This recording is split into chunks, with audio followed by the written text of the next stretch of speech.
Nanda Vata Vata ki City Beni Raturala and a radio Bulandua Vata, San Francisco. Me Kochi Kenda Vatabai.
Waikaula kei tabua kei wasole buni wanga mai tabua le buni bulavinaka ni anranda be kinta paki na Singapore rua enda no tanga una mai biti Santa Rosa ni bulavinaka menda be kinta paki na kabini rumbuka enda de sibito ngona bai na tulu be mama na miniti na wasa pasibika ni bulavinaka mai New Zealand kia ora mai Aotearoa, no bulavinaka mai Taranaki, no bulavinaka mai Waikato, vinaka boka levu mai Gisborne, vinaka boka levu telangana boka rorongo tiko mai biau liva ngo mai Okalandi, vinaka boka levu stino bulavinaka, ni bulavinaka na kanda mai New Zealand, ke muni na kanda mai Australia be mata taka na be bonua ni tiko kina so sa onga saratiko na singenda indai boka roa itali tiko nga mai Australia bulavinaka Francis mai Canberra bulavinaka na boka rongo tiko mai labeti balai suba mai waga na top end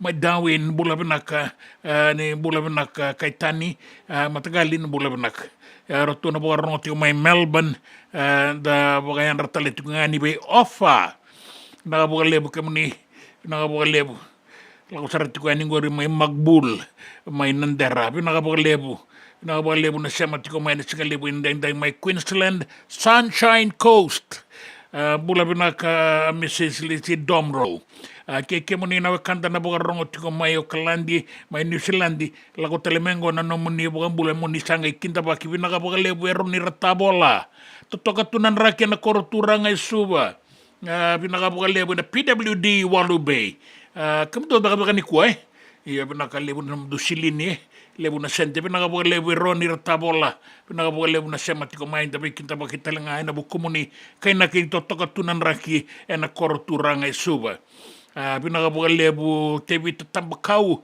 e to toka tale tunganan raki mai no sori pina ka levu o e roni ratabola e tiko mai walu bei mai suba be roto na PWD e wakatelenga kino te vita tambakau raki binaka tiko yani na tembara pinaka levu na sema tiko mai na usori na singa levu indai ni bula binaka na rongo tiko mai Palau pinaka levu na tu Micronesia pinaka levu e pelimbo tena kandabu pinaka levu tau weka bula binaka na kanda ni sema tiko mai ngo eneri tawalo dola bina maseki mataka lailai ni singa bukarawai na ndele ni veinuku na tomba levu o Peresia vina ka levu na sema tiko mai vina ka levu mai Kuwait ki mami salo loma tuyani na wekamuni mai viti bakakina go Amerike ki mami loma tuyani na baka ni vinaka na singa bukarawai ndai singa singa bukarawai tungorele na rua na kaloko na ka levu na tombo Peresia ke muni na kanda ni sema tiko mai na biau liba go na Midlands mai bolatanga ne bongi lebu tiko na ngauna go ian dau magatunan raki da bikin da bakitiko weira rataka tiko andra na kanongu weka andra tiko ya ningori nandela ni wabu e lautoka so jina samu seni bau vina ka lebu dola vina bil komai nanduruyasi bil komenam doria si totoka tunan rakini zakazakango manukau super clinic manukau o kalandi pinaka lebu laila zakau ni balu bula binaka mani lolo matuyani na ya tutoka lau pinaka lebu lolo matalitungani ngo San Francisco Amerike totoka tunan raki zangi binaka dau magatunan raki pinaka lebu raki ni sota raki ni zakazaka kenda beto soyaki na Singapore ruwa indai ngauna mai viti Australia ke New Zealand yana be bunota leso kabiti ko ni boga rumbuka enda sabe kinda bogiti ko kinango ni sa sibi na tiri kandua ngauna mai viti na vitu na miniti na nonda vata na radio bulan dua vata San Francisco kauti kenda vata mai.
isa koloma-loma.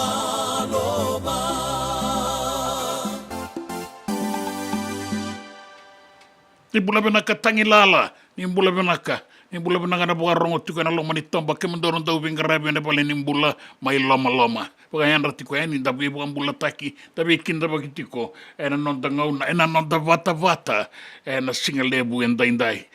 Ni bula benaka na kanda sa paka yan rawa titiko mai o laila da kau ni valu, mai na atu toka lau, salo loma baka lebu tu yani bai kemoni. Kalau ngatanan raki ni dono mga tiko endai-endai to sabi na kinaradakan daw bula binaka en napali ning bula. Eneri tawalo bukan bula saratiko may natombo Persia en singalebo endai-endai katiko ko rua na kaloko 2 AM ke Kuwait en matagani ko ya ni sa tini kandua na kaloko biti rua na kaloko en matagalaylay talenga ni singa buruai ni singa nga buruai de tiko kinango mai Kuwait kene bale-bale dan nabi sibiti ko na diwan na yawa bula bena ka neri kalau ngata na pingarabi salolo matuyani mesulan membosa na ibalu endra maleka matangali bula bena ka tu sawau pedeli dola bena sema saratu eningo na magu-magu serua masekila dola bena emelena imawi ni yan kata tunggonan rakelau tok san dina ni kalau ngata wamen raw ni masi bargas dola bina di sema raw tiko mena singa lebu endai go na nonta bata en radio bulan 2 bata San Francisco kau tikenda bata bai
E senga dina ni kara o rawa na vaka kekiwa Ia endona ka enda wipu ke kawaka mamanta taka tuna bengaravi, o ia ke tuna kenda tō kakana.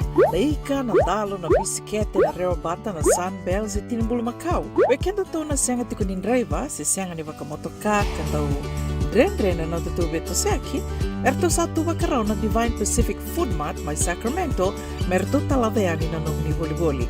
Rao sara, we tartarangayani na taliboni diwa ndua ono toluwa diwa ono saibarua. Merto bakarotaka katalada mai na nong ni voli ena kena ngona totolo tua. Divine Pacific Food Mart, Viturua Viwawalu Franklin Boulevard, Sacramento, California. Namba di telefoni Viwan Dua Ono Toluwa Diwa Ono Saivarua. Erto ngarabatalanga ni kanale waka suburia ni nanomu yaya. Mai na nonderto stoa kina nomu mate ni katumba. Dendram beka nangola ni kibalilo tero puku ni oso pakadadaka. Sen kita beka na tos nimbula. Kuo ni lenga sinui gawa. Nana mai kina programu warotaki. Mai vera tau na New Methodist Christian Fellowship USA. Nongu chisu, nongu banua. Rua na vima manione na kabini buku lulu bei Kemando e California. Vima mani dua na singilewu ni lotu lewu bei Kemando e viti. And a radio bulando vata San Francisco. Me kauti kanda vata mai.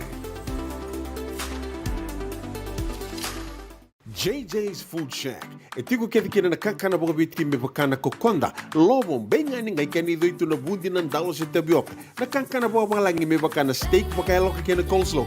Wee! Na kari toa sa wadha badina na kani kana. Kaya tiku talanga na nono to specials and na lomo ni madawa. Dau tamba na Facebook. Na doi ni tiwa ya na bani mandrai pai kaya na bungatale. Gore na JJ's Food Shack. Viu Valley mo Billie Jean Street, Santa Rosa, California. Karo talaga nito dili mo yang may Santa Rosa, may yato sarani kinavato. Giritirito sana kinavitu sa mabitu tolo vio tolo dundu al limono. JJ's Food Shack, Santa Rosa, California. Nanonda vata kay City Veni Raturala. Sulutavo yezanyina yawa, divana ya bala, wanobu mebakana ibana niwaka, lama tamu na bula senga idara. Sulutavo yezanyina yawa, divana ya bala, wanobu mebakana ibana niwaka, lama tamu na bula senga idara.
Kapagalebu, pinakapagalebu, sa matiko may na sulutaboy, nanoda bata-bata, singalebo ni kuwa. Taniela ratu, nimbula pinaka, wano ini pinaka tiko yaningo na West Midlands, may bolata nga nimbula pinaka, Taniela ratu, pinakapagalebu, bongilebu sa ratiko may kiri sa mga ibe, waka pinakapagalebu ni Ronyo ni ibe, wakani sa matiko may, singalebo and dain nanoda nga una may biti. Abebe, kapitaliti ko ngango, nga una San Francisco, buka pinakapagaliw. Taisamu dala bina.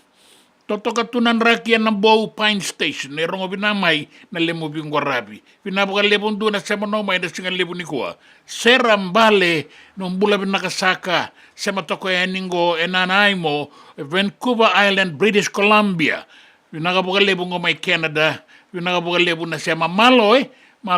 Pinakapakalebo. Enelera tu may tabuki. Pinakapakalebo matanggalin na bengarabi. Anday na nugusingan ni Sudu. Kila na nomunisigan ni Sudu matagal sa klasar nga bura-bura na ngaw sa butay ni kina. Enelera tu may tabuki na nomunisigan ni Sudu ni kuwa ni Kalungata. Iya bagarita katungani na buka binabinaka na nomuni bengarabi. Sando na ilolo malebu na nugusingan ni Sudu anday ni Kalungata tiko bagalebo. Matagali ni Kalungata. To sabi na kanabaka na bengarabi ni kuwa ni marauta ka na kalunga tataki ni nomunistinga ni Sudu. Mak na wairua, ito labi na masekila, pinabalebon jina na parang kotomo kengo. Tangilala wangka bono, malawang bulay. Baka nga unongan na ken na baka ruta kitiko, ay baka ko na kini mataka, pinakabalebo.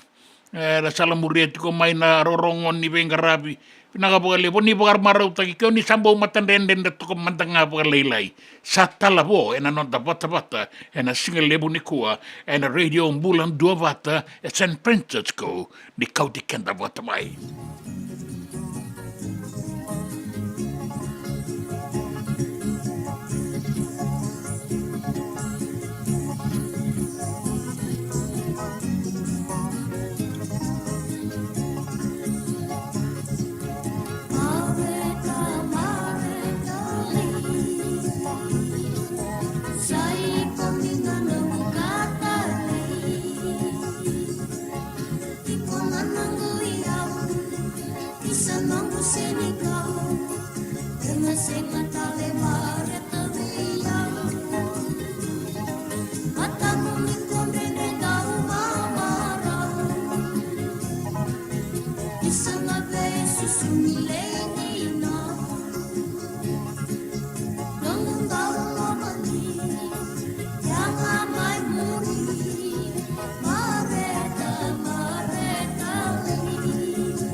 Me volia back in do nungu life insurance policy? Laka kira ni tutana katin kabitu ni kostita na 2022 o sangir takasarabiri ni tauna. Kabi nga ya kila maga nga ya sala ko mana check. Sengat tali ni biara, sengat sarangan ni biara paling lain. In time sarangan mai. So ang kali warga tala tunda warga. Kubertungko. Au sala lo bengo kamu binasa. Iyo, o ya sarangana buna, e rau sara, sa tiko na pepa se senga, bula binaka se tobi mate, kambani duan-duanga kana soma mena claim na lom ni rosa nga bulu kavana ua keada na lenga, nisa e ambaki roa tina policy. Text mai kina wasa e walu ba dua, tolu walu lima e na kena i tuku matai lalai, o ya na wasa e walu ba dua, tolu walu lima. Doyan Robina ka naman raman na ita. Do samba di ba kusa-kusa iwe? Yandra na ita. Kita sili katalaw manday na Orange Lounge. Maleka. Warasan ba di kata-kata pinakasar tu nga toboy, simbang bakaw. Ngay way dala tu kinambat. Koe serengan kori, sono ngona santa pinakat serengan na kenta kakana. Di na to zoko. Kaya kito sa nang berata ni baga singalebu, kito sa nang gali baga kabi ngaya ni kina. Na Orange Lounge, katalaw buka singalebu siya buka kabi, e baraw tayo ito buka manggo sanggay totoka na buno ni kana. May namenda to with ti, kanay buka singalebu siya buka kabi, may baka na buka sekera, na sui, ikatabu teke, roro buka lolo, kay na vida tale. Giraraw mo kila na menu ni singoya, na Orange Lounge, tolo-tolong dua, Orange Street, Santa Rosa. And dua tala na tamang nivingarabi ni Divine Group of Companies. Dola may na wala kaloka na mataka, kina wala kaloka anambongi moniti kina singatambo na Orange Lounge. Tolo-tolong dua, Orange Street, Santa Rosa. Dendram beka nang wala ni kibal ni lote na buko ni oso-oso pakadadaka. Sendra-kendra kita beka na itos-tos nimbula, kuha ni lenga sinuing gawa-gawa. Nana maki-mai kina programo warotaki. Mai vera tau na New Methodist Christian Fellowship USA. Nongu chisu, nongu banua. Ruwa na bima manione na kabini buku lulu bei kemando e California. Bima mani dua na singilewu ni lotu lewu bei kemando e biti. And a radio bulando wata San Francisco. Me kauti kanda wata mai. Na nonda wata kei City Beni Rotorala.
chunga na ko na tanganen go lago tu wale tu no ne yau na kaba bura le weekend go sa le chunga na ba le chunga no de yau nge chunga tugun chunga senga nei labo senga man de nei labo me soli man de na singa tambu me na labo no boli yang ko na chunga $9 $10 $50 lago chunga na ngun yang ko na bongket na raw mai be na soli boso tiao kandi nango o sa sota ba uchimai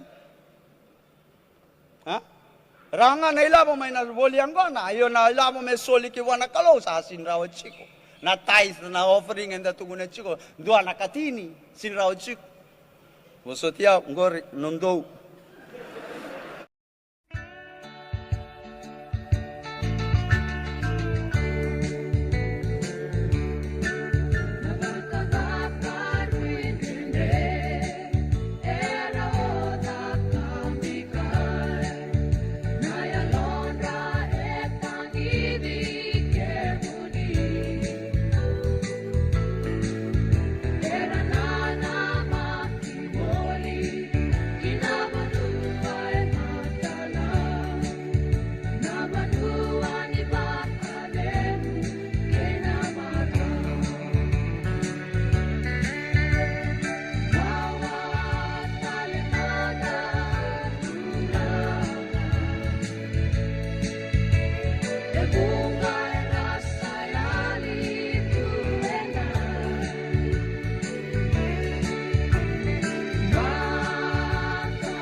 Toka po tina a Kafa Family Gospel muriet ko na itavi ni naitalatala Lal Muhammad en singalebu inday pinabalebu na semati ko mai en anonda bata en radio bulan 2 bata wawili katiko na bulan ni tangilala wanga bono malo ang bula baka nga uno ay kena bukaruta kichiko ay baka dokona kini mataka ka rasala muriet ko na rorongon ni bulan 2 bata sa totoka malo ada bengarabi, malo na itukutuku, malo bewekani, malo sema mai. Ara sombutale tunga ini go ndo na wanga di sarbono na tomba loma na nomu nimbarabi. Mera ga imba una numi tale tunga mai kine na singalebu ni kuwa. Iyo bena ga lebu tangilala. Ruti rasue. Arnayandra may naibubuni na sana baka urang ako ra aurea sawara. Pinakabagalebu ni sabotong may rusang abul karuan namin iti meti ni karuan na kaloko na ngauna may biti eke na ngauna talingaan sabo ay rusang abul karuan namin iti may 5 na kaloko.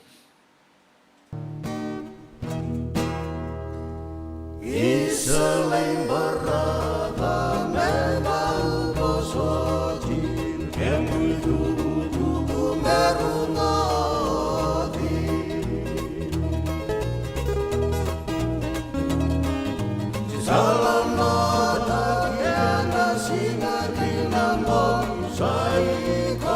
rasili saroni Sekalo-kalo serewen lemongi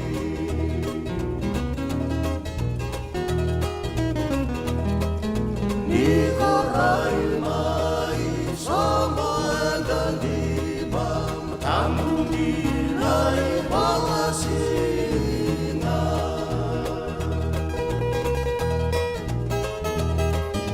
Ragau-ragau meraka-isa-isa Malaka-tualaian rasinga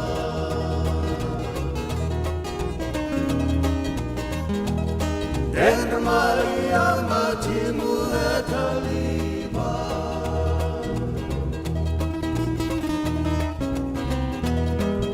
Nisalai moderasi bini Allah mayani baikan munani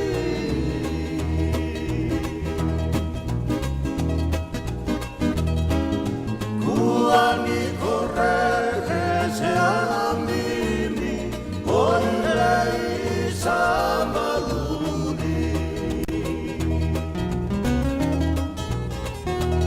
Sibiringin hinatolumi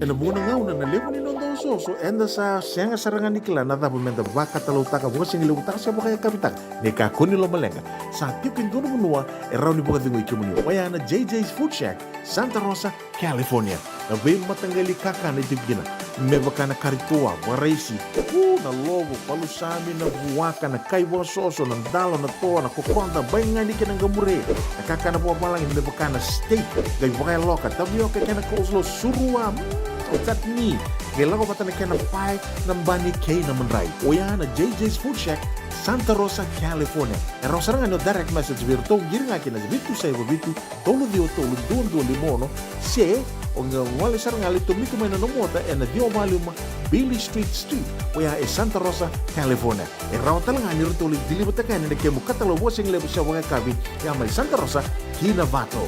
JJ's Food Shack, Santa Rosa, California. Me volia back in doon ng life insurance policy? Nakakil nito tayo kasi kabito ni kostita na 2022 o sagir ta kasarabiri ni tauna kabi nga ya kila maga nga ya sala ko mana check sengat tali ni pera sengat sarangan ni pera palinlay in time sarangan mai so ang kaliwara ka tala tunda wala ko tungko o sarang ko dengo pamilaksa Iyo o yasar nga na buna e rau sarra sa tiko na pepa se senga bula vinaka se tobi mate kambani duan nga kana soma may na claim na lom ni rosa nga bulu kavana ua keada na lenga nisa e ambaki rowo tina policy text mai kina wasa eva walu van dua tolu walu lima e na kena i tuku matai lalai o ya na wasa eva walu van dua tolu walu lima Doyan Robina ka naman raman na ita. Do samba di ba kusa-kusa iwe? Yandra na ita. Kita sili katalaw mande na Orange Lounge. Maleka. Warasan ba di kata-kata pinakasartunga toboy siyang pambakaw. Gay way dala tukin ng bata. Koe serangan kori. Sonong na santa pinakat serangan na kenta kakana. Di na to zoko. Kaya kita sana berata ni baga singelebu, kita sana gali baga kabi ngaya ni kena. Na Orange Lounge, katalaw baga singelebu sa baga kabi, e baraw tayo ito baga manggo sanggay totokan na buno ni kana. May namenda to ito ni ti, kanay baga singelebu sa baga kabi, may baka na baga sekera, na sui, ikataw teke, roro baga lolo, kay na vida tale. Giraraw mo kila na menu ni singoya, na Orange Lounge, tolo-tolong dua, Orange Street, Santa Rosa. En dua tala na taman ni Vingarabi ni Divine Group of Companies. Dola man na wala kaloka na mataka, kina wala kaloka anambongi moniti kina singatambo na Orange Lounge. Tolo-tolong dua, Orange Street, Santa Rosa. Binakabakalevo ng daw siya matikumay. Binakabakalevo ng daw aseti ko naman dato vata-vata na Radio Bulandua Vata San Francisco may kautikan daw vatamay. And the sabo wala kasar niya daw yan inawalo sa ngulo ng dolo na kende wili-wili ni matabu vale na Radio Bulandua Vata. Iya E wili lili sara me wakatoto watataki kina kende wili na ngwane tau kei ena vea sai hura. Tuna like, tuna share, subscribe talenga mai kina Radio Bulan Wata ena YouTube. Radio Bulan Wata San Francisco, me koti kenda watamai.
tau mea ni ba ini wai lebu amba. Liwabi au na tangin kay momosi na kay engo meu rambulili agi meu dengo. Bitu bei mama. Simirova kiro tuna nona ilawalawa. Na nonda vata. Sema tiko mai na tuku mai na tukuka pinaka torika tinai. Liu tiko mai o tinai lewa, mai serene, mai Australia, pinaka radio bulan dua bata, na nomoni kauti kenda bata mai. Bukan bulan tiko ko mai serene, tinai lewa bula binak. Torika tinai, ni bula binaka kapiti ko ni singa buka rombu kang goya na tukuka kay mami buka rauti kong goya na ni mami marautaka na singa buka roai ni mataka na singa buka na numikin na tungalala ni biti Fiji Day na tukuka na singa buka roai ni mataka na nomuninga na may keri buka ni binaka ni na marautaka pinaka buka lebustara torika tinay na itutuku semesa na itau dola bina seki Vinapalipun jina na parono kotoma gengo na ngandi kua. Vinapalipun kona nonta bata na radio bulan dua bata San Francisco. Di kau di kenda bata mai.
Ia o tela na wana nabu anda vei mama vei siria ki tuna wanga.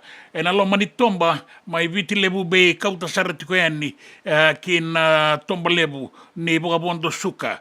Ta boka bina bina ka boka lebu. Lebi kailo arnayanda kai kere tiko moko mer tombono ni mitalengana staff o irana bingarabi na Fiji water na pole ni bola lo toka lebi kailo waraka sala ko yani o bill pinaka lebu ko mai nan duruyasi nraki binaka tiko na kenangarabi na Fiji day o ira sangkaraba sarati ko nga mayo kalandi ang day darungo da tingo mana tukuka ni mataka singa bukarawai yani sa singa bukarawai tingo mayo kalandi may Aotearoa rasa maru takatiko na tungalala na raraning gito mangere mayo kalandi bila binaka bil wano ini binaka tiko yani violet bakatale ni bula binaka ertumba unanu mitali tiko ngakin na nei may Sacramento o Torika na Rokete o Marilda Pita wile na buka singa lebu lumi de bata kay na kay koso sabu ka raw tungo isa ke mo ni di sabu ka nga takamantang sabu ka binabinakangani ke pinakabuka lebu kay nang usungori na ketengo enda na mamaw ke nga kina pinakabuka lebu na pinanumi waraka na itukutuko na natabanua na tinikarua na liwani na itukutuko ni tambazaka niyo bisa ianda sikomanda kina tombo mbua sali virato na saki ni tombo karkarawa.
Korkor ke to dhurki na ninrota ki dona ngonelewa matai tiko meni beso turanga ni korro dona korro ke tu la koba ya wasara ke to le bondo bilbil le bondo ose to saya de na korea turani ni kilana ngonelengo ka ko yo sa ruongo na madha wane to songo bi ko itiko na va ma madha okay wangarama dona mose matai saranga ni beso turani na itabi na ituranga ni korro ko na mateni tu mekila vida na matapo so bu mai bona wanga do ko ni ngoro ya na make na irai ni ngonelewa mondo kila amba ki vida ke baka me baka ntua batata ka ulilu ni abusa na itala ongase ni buli merangole na ken leithaka na ken le bulumbulutaki se lagi tataunaki ve ndona maramni lau sa tigo rawike nge basumbur me ndona ngonelo ni lau sa le wilo ko erusema tongele bulumbulute ko ikia tiko na lau e vaude no prokiwa do baka io takabatikede io ko tiko na amba kitina ka baki ne tina ka ono i vali bebesu o vete tone kento kina vanua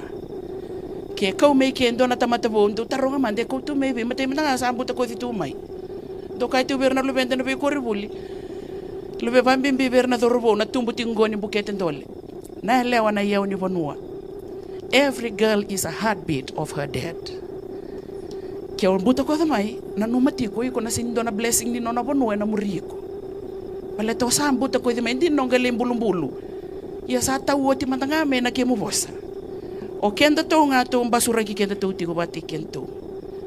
Toson dona ngone, me sala muri koe tiko na vosa ni biba kalunga tataki. Ke sa baso mburu tu mei kendo na ngone lewa se rua se tolu.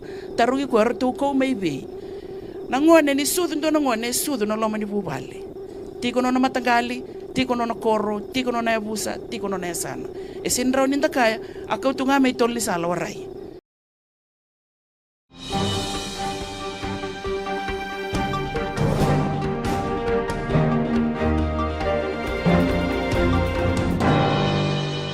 Dai tukutuku ena nonda banua sa tini karua na kaloko mai viti. Na baka mbese raboga e dorati na songo ni tamata dagadaka na University ni Deba ni Pasifika. Sa andei toka nga na mua ni madongo na nonda ngangandre. Me sa ngalalaki na Vice Chancellor kay Liuliu ni Cornibuli o Professor Paul Aluwalia. Dai tukutuku ngo e baka andei takatalemay na bunibola ni songo Ruben Dolata. Era kaya na leo ni songo ni sa andonuti ko na nonrangangandre. Era sa wara katiko mai. Ia sa sanga ni manata ni sa sanga ni abalatiraoti ko na nonrangangandre. Kay na nonrakunru. Era sama ni nanumakina na bakang bese ka sa tigabungo na noa. Na ngaw na may witi. Bakang day takatalitu nga may na nonra kawai. Ni isang asoti ni binaka na bingarabi. Kena liutaki ni Cornibuli kena ngada ni Bengarabi. Era kaya na leo ni songo ni tamata dagadaka sini manindua sarana bibangangai talenga medaka boga binaka. Baleta bibangangai saratiku nga o irendondo no merabangangai. Na buku ni tikinango era sa nanumakin na merabangan bese. Sa bebia woti mai na non rabi bogan bauti na non rawara katiko na non rakunru. Karase wara katiko mai na bulan November niamba kisawo tiru nundol ruwa sanga bulu katolu. Era kaya o na isongo wataki na matambose nondo no me kawai taka na non rakunru kena non rangangandre esenga ni mani bagai dora bakakina. Baleta ni relewe na talitiko nga eso nondo no me rabangangai. Sama ni bagai takakina na isongo ni tamata dagadaka na kena bukan beraiti ko na bibangangai kena bibosaki membaleta na bukan binakataki ni ngada ni bingarabi ni Cornibuli sabi ale yang bakin 2 talingo sabole kan na November ni ruan undol ruas sanga bulu kaba era sabi nakata me saya babala me abalati na non rakunru me rawani na bibangangai kapag suitale na bingarabi na Cornibuli na kena ibuka tangende en dokai ka kileki na Cornibuli ngonin dua beira na Cornibuli liu na Deba ni Pasifika. Dua na ibuka roho tuku na mano a kamida na ibuka ni Prime Minister lewa ni Mboselawa ni Palimendi. Veira na daw bukan duindule na loma ni norto songo buka politiki. Sa kayatiko do sa ambiumbiu sarangango. Kendo sa sinitalita ka na bingarabi, do sabi sangat na iliuliu ni matanitu, City Veni Rambuka na Prime Minister, yan mo daw sabang lal. Totolo, kena binak. Kaya tiko na itukutukungo, ni sabaka era sanggay matatamay na kena bobe, ito na vida na minista, kaya na lewe ni matanitu, doko bata, nangaunango, na nonra, sana pinakata meratubata ke City Veni Rambuka na iliuliu ni songo ni People's Alliance kabeliu takitiko e nangaunango e namatanitu doko bata. O kaya via toso bata ke ira erandau bangagai o ira sana pinakata tiko merabakan duinduile ya toso ikia, totolo. Ke baka rabia tiko e namatanitu merandei toka e nanon rabia bakan bauti ia merabakan data kira talenga bakakina. Kaya kamida ni na kena totolonga ni non rakere non rabogadengu mena songo o ira na minista kar lewe talitiko nga ni mata kunrungo ia merasa biu saranga merambiu tanai songo. Kaya na minista ni isa rongoditiko na itukutuku ni kunrungo andi na ve tala no taki lo tiko ngai na sona no ia sa matata tiko sakila i sa rongo veani na Prime Minister Siti Veni Rambuka e ava tarongi e na madongo ni a tiko mai e na mbose ni a sano tailevu ka rongo di mai kina ni o ira era pakandundui le tiko ngo era sabi e pakandurianga e dona non risongo songo paka politiki me ra paka rawia ni kina ve indingi ni ruana undolu rua sanga bulu ka ono ka Rambuka ni sarunga do tiko. Sarunga do tale tunga na itukutuku ko embassy ka tiko nga mai ena be tambana ni tukutuku ia sa ko tiko na be ka era tuku na dau be toko ni be Rambuka ba mbimbi be kamida tuku na be na kenabo ko sa bien biuta ni songo biuta bo to tola songo tamena katumba. Kinangito. Niku ana pengen rabu. Sa wati toka ngo e rua sanga bulu bakatata na embaki. Ngai balataki vanua tale ena nonda soso na nonda timi na Vodafone Fiji Bati. Ena mbongi nikua. E kaya o katiberata nanda ue bakatabulidi ni rato sabo bakarau tungo na bati. O kwea o katiberata a sengito ena embaki rua na undolu kandua. Ya na yoti ni ngau na yado kinesu wana balataki vanua. Ya go sanda ubi bakatabulidi. Ya sa kaiti ko na kenan bimbi ko ya na sota ni kua batake Papua New Guinea baleta ni timi kau na timi ni Papua New Guinea. Ya orto sa baka rau talenga mai kina. Sana baka rau talenga sana sangan indua na ulang bali. Erto na sangan solia baka rawa. Nang gitu ni ko na nonda timi ni Bati erto na maroro kako ni labe na rara erto sa ndei toka na moya erto na nganga na bongyan daindai ya endo tani talengan roto itukutuku na PNG Kumuls ni rato sa baka raw talenga mai kina kena irai nga ni sa baka raw kede tiko men timi er sota tikongo en nonda iwasi ni burabura en HFC Bank Stadium kana bagay dorikin na nanggito. Na tikite e ono sanga bulu ng dolan dua o ya en lomandono ni balin sarsara en tairuro mawi matau en basanga bulu ng dola watakin tinikalima ng dola en ikamba simende ng batiniraraya ni kiwai. Na bebo no tale so na so tale baga na bono en darawa ni laki di duritu kina sendambe men da sara kina boga binak. Erto na bengen rabu na PNG Kumuls kenda Vodafone Fiji Bati na HFC Bank Stadium de sibina walu en tini na miniti en mbongen daindai. Ya kaya na kapitani ni PNG Kumuls o Martin ni sonan daung gitu bina kartu tokongo ena timinin bati. Era sabi kila i wale tiko na dorobo era na sota ni kua.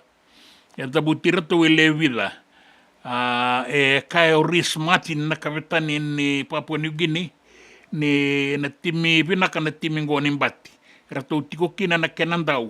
Era to wai rongo tali tiko nga mai Australia mai kasibo wata kei semi vale mei.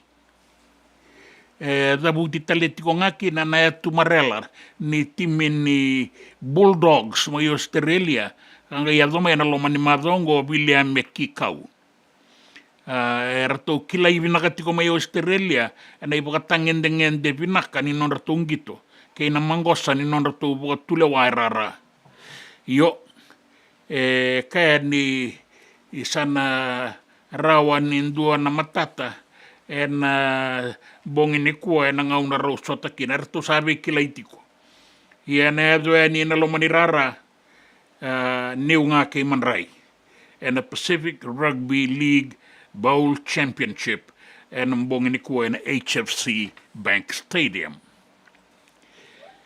kinabesa ibura nito sotiko na baga raw sa tos talitunga na bindingi may mereke kinaitutu baga presidente erto saya letakkan Democrats karena tu beliau tak kita kau nangau me sa ambokodi na non rendinau e so kara sa politiko ngo na university e bia tau watanga kena mbokodi na non rendinau e biti na ngone buli na university sana vakatalenga me Amerika ngo me baletira bimbitiko o ira na ngone buli kara la basika tiko mai na non rabe matabu vale e so era sanga sotimbeka ni tubi na kasara wata ke ira era dinau na non rabuli kara lubenra nang gasini buli na nasi ke ira na daga mata ni tu me rawan ni solibeira tini na ambaki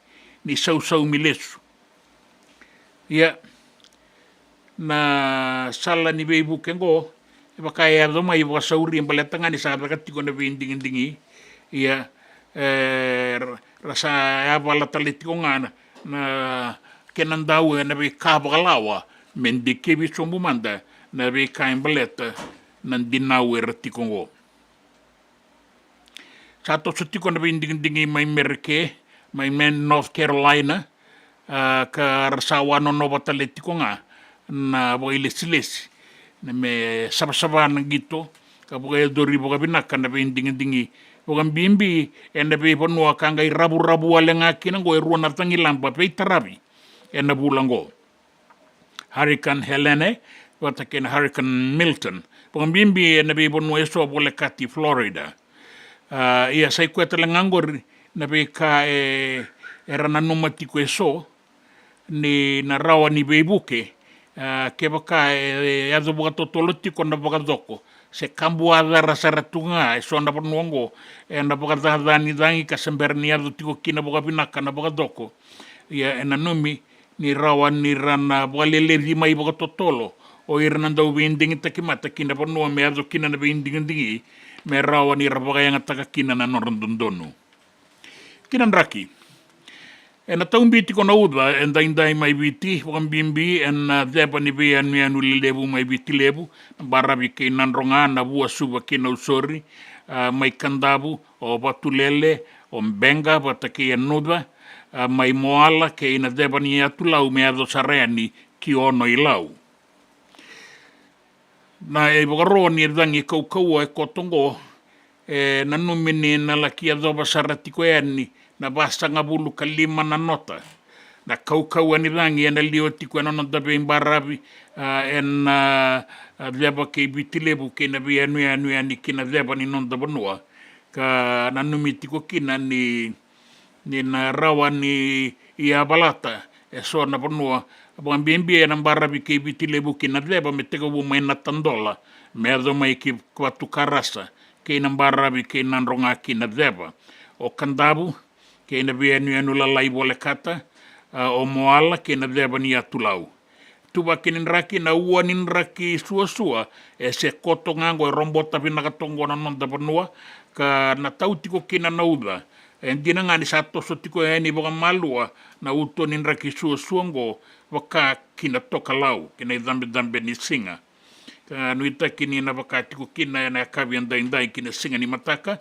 e liwa tiko ngana deba liwa tiko na deba e na nonda panua e na ngaunango salabata kai tiko mai na ua ngunu ke na tumbuda ke ni yala ni ua lebu mai mbarabi men donia na tatoka sombu mai ni ndombui mai na vei udiwai e na ngauna ro sota kina e na tumbuda ke na yala ni ua lebu e na vei mbarabi sadabuti tiko e ningo e nuita kini na rao ni ndakaua itaka na bora ni wasa bora sara na wasa na se ua kana ndei koto na kena ituwa kingo e liwa kai tiko mai na toka lau leba me ada wana bua ira be buki aki na matani rangi e be rangi aki toka na nonda panua kana bora na wasa se ua na be ngauna tale so me salabata kai tiko mai na taun bini uda e na so na ngauna e na raoni lubu na be tola ni ngauni sala lubu talenga na mbuda e so pe tika bua mai na bua ki batu lele mbenga kandabu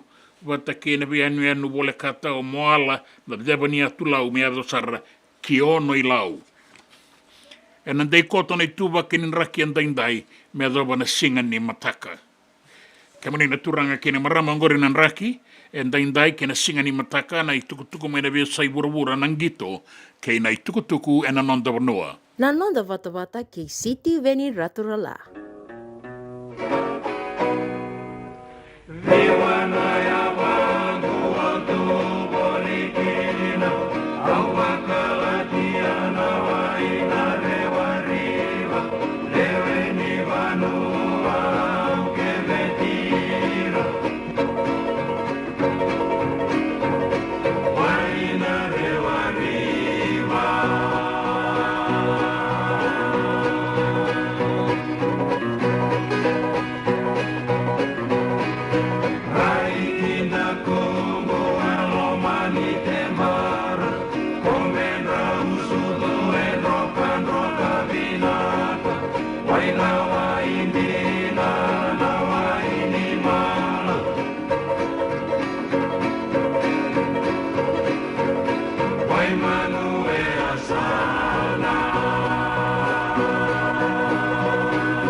William back in donongu life insurance policy? Laka kira ni turtana katin kabitu ni okostita na 2022 o sangir takasarabiri ni tauna. Kabi nga ya kila maga nga ya sala ko mana check. Sengat tali ni pera, sengat sarangan ni pera paling lain. In time sarang amai. So ang kaliwara ka tala tunda wala ko. Kuwertongko. Kau sarang ko dengo kamu binaksa. Iyo, o yasar nga nabuna, rau sara, sa tiko na pepa se senga, bula binaka se tobi mate, kambani duan nga kana soma mena claim na lom ni rosa nga bulu kabana ua keada na lenga, nisa e ambaki roa tina policy. Text mai kina wasa eva walu dua, tolu walu lima ena kena ituku matai lalai, o ya na wasa eva walu dua, tolu walu lima. Dendram beka nangola ni kivalilo tera puku ni oso pakadadaka. Sen drakin beka na tos nimbula, kuo ni lenga sinui gawa. Nana mai kina programu warotaki, mai vera tau na New Methodist Christian Fellowship USA, nongu chisu, nongu banua. Rungo vina vima manione na kabini buku lulu bei kemando e California, vima mani dua na singilewu ni lotu lewu bei kemando e viti, and a radio bulando wata San Francisco. Me kauti kanda wata mai. Na nonda wata kay City Veni Raturla.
Poroki au na nomu I talanoa na vonga ke ngau e loma. Sibiritiri karua enu rusanga bulu karua na miniti mai biti. Sibitokongo na 5 na rusanga bulu karua na miniti e Santa Rosa e na kavini boga romboka e ndaindai. Nina no mana na besuri tiri boga singa lebu ni kua mai vei violet vakatale. Maramango e rei vengaraviti ko na Redison Blue mai denarau. Ne kai tuko mai ko ni rololo madani bi rona nei. Mai Sacramento o Torika na rokete kei Mari da Pita ia na iwa singa lebongo na lumi da bata kei na kai koto sabaga rautu. Ke moni, ta sabaga nga taka saranga min da veda kaya kaya ni nisendo no toko na mata ni singa. Wina ka lebu na be sureti. Wai shea but santi. Bula rea tau, bula. Kalungata na mua ni madhango be ke moni ke talenga na sema tiko mai na non da bata e na radio mbulan dua bata e na singa lebu en daindai.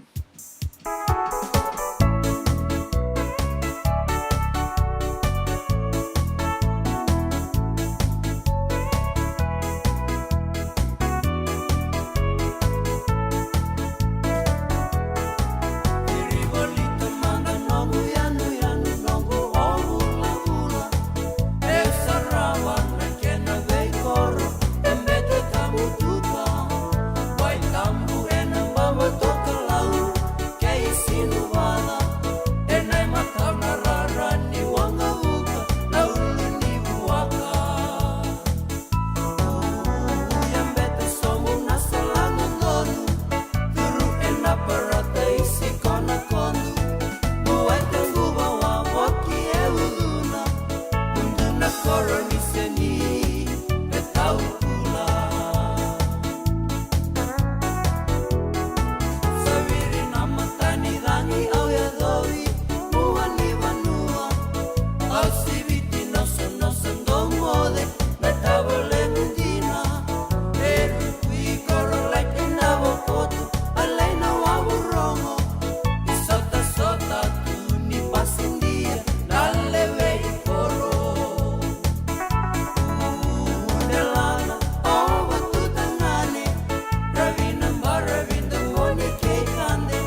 E na muna ngauna na levo ni nondo soso enda sa sianga sarangan ikila na dapat menda baka talau taka buka singi levo taka siapa kaya kapitang neka kuni lo malenga sa tiukin dono menua e rauni buka tingu ikimuni wayana JJ's Food Shack Santa Rosa, California na be matanggali kakana itibgina mebakana karitoa waraisi na logo palusami na buwaka na kaiwa soso na dalo na toa na kokonda bayangani ka ng gamure na kakana buwa malang mebakana steak gay wakay loka tabioka ka na coleslaw surua o tatni gailangan pa na kena pie ng bani kay na manray o yan na JJ's Food Shack Santa Rosa, California. E rosarangan no direct message virto giringa kina bitu sai bitu tolo dio tolo dondo limono se o ngale saranga le tomiko mena no mota e na dio maluma Billy Street oya e Santa Rosa, California. E rawtalanga ni rito le dili butaka ni ke mukatalo bosing le busa wanga kabi ya mai Santa Rosa, Kinavato. JJ's Food Shack, Santa Rosa, California. Me voliam back in dono life insurance policy? Laka kira ni tutana katil kabitu ni kostita na 2022 o sangir takasarabiri ni tauna kabi ngaya kila maga ngaya sala ko mana check e senga tali ni biara senga saranga ni biara palilai in time saranga mai so dan kali wala ka tala tunda wala ko tongo o sala ko dengo pambinaksa Iyo, o yasar ngana buna, e rau sara, sa tiko na pepa se senga, bula vinaka se tobi mate, kambani duan nga kana soma mena claim na lom ni rosa nga bulu kavana ua keada na lenga, nisa e ambaki roa tina policy. Text mai kina wasa eva walu van dua, tolu walu lima e na kena i tuku matai lalai, o ya na wasa eva walu van dua, tolu walu lima. Doyan Robina ka naman raman na ita. Ito samba di ba kusa-kusa iwe? Yandra na ita. Kita sili katalaw mande na Orange Lounge.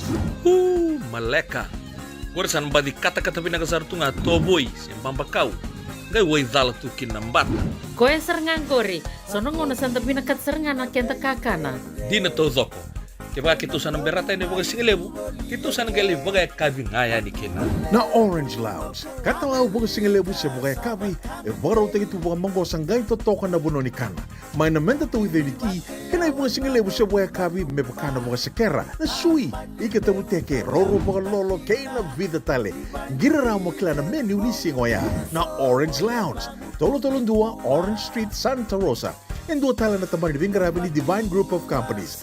Dola may na walang kaloka na mataka, kina walang kaloka anambongi moniti kina singatambo na Orange Lounge. Tolo-tolong dua, Orange Street, Santa Rosa. Na nonda wata kay City Veni Raturala.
Kenda na iwakatawa, ngo sa tal may weekenda. Lestel may na boss ni kalong ketu na bango chisu. Kemdo na iwakatawa nga. Leba manda na diwa sang mulka diwa, leba karamay nandua. Saya alichi. Leba tu nandua chigungo. Abali kenda via kaulo tu chigo pertania ke na bonotan taleso. Ebina kangor. O ko manda nga menda lam na itu ni bangori na wekanda sinra uchi. Amale kanan rendre. Sinra la kochu. Sirochunga, I lost imagine our church today. We are not going out, my friends. Then we cry, Salele manito, Ramgo, willy. Our census has gone down, the Methodist Church. How may be that 200,000? No, kilachuga 200,000. Ange lutu chungma, sange bizanko 192,000. Oh, tamani. Alagui bay. Kaya bangangan doon na sir ni Walele Mwangwe. Na iwakatawara more than no. Sin more than no. More than no. Gevagab. Si Piera, sesetu. Abuna Wesley indo na Ruana Abula South. Ang abuna uchunga. Lalab na Sir Lebungo, na iwakatawara more than no, na si Piera. Sesenong ito da gendo siyang ataltala. Ora si Piera more than no, na iwakatawara sesetu. Sakandi na ba kaya eh? Asese nga na ibakatawa sa amo der nasib. Dabi sotang man lang ni serengo. Amen.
Peu tukuni chisu talemanda na Akapa Family Gospel e murieti kweni na itukutuku nei talatala Lal Muhammad na singa lewo inda padapa.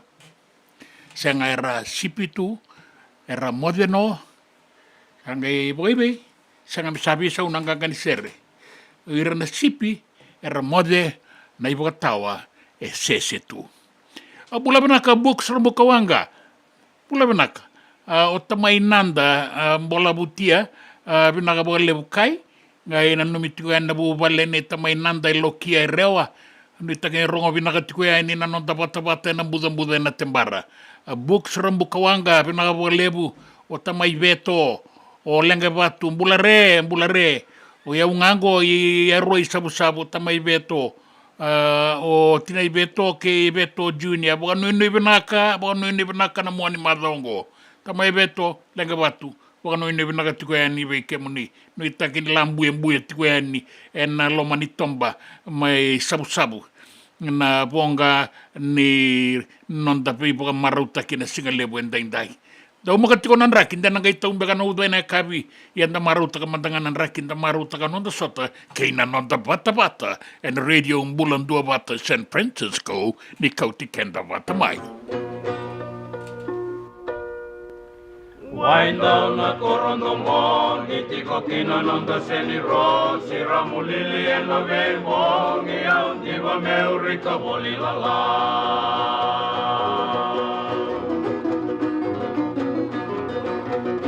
Sitara la la, sitara la, rukuna meliana ro, muaunta me sombo meu munu la.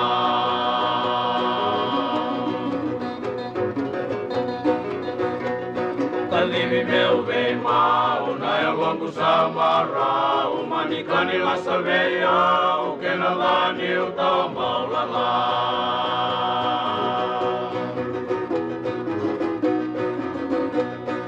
Sitara la la, rukuna meliana ro, muaunta me sombo meu munu la.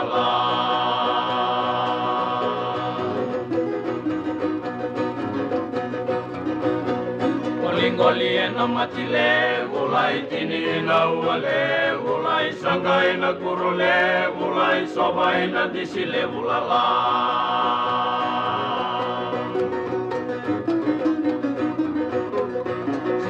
Sitara la, rukuna meliana ro, muaunta me sombo meu munu la.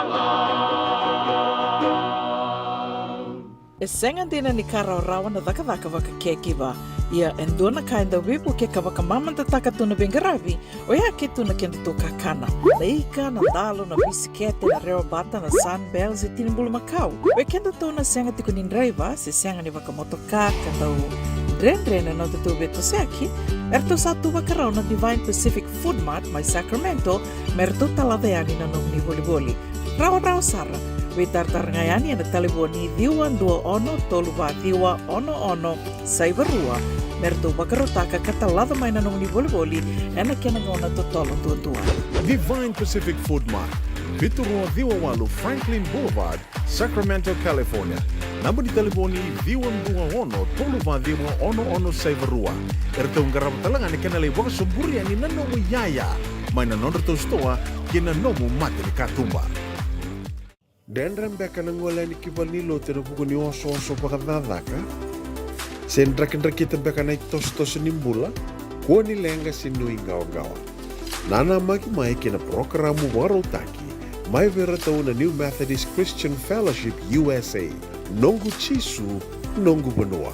Rongo vena vima manione na kabini buku lulu bei Kemando e California, vima mani dua na singilewu ni lotu lewu bei Kemando e viti, and a radio bulando vata San Francisco, me kauti kanda vata mai.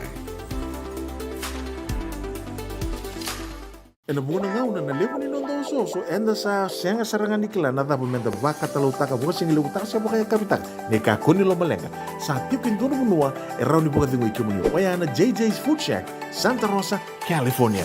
Na vei matanggali kaka na itibigina, me baka na karitua, waraisi, na logo, palusami, na buwaka, na kaiwa soso, na dalo, na toa, na kokonda, baingan di kena gamure.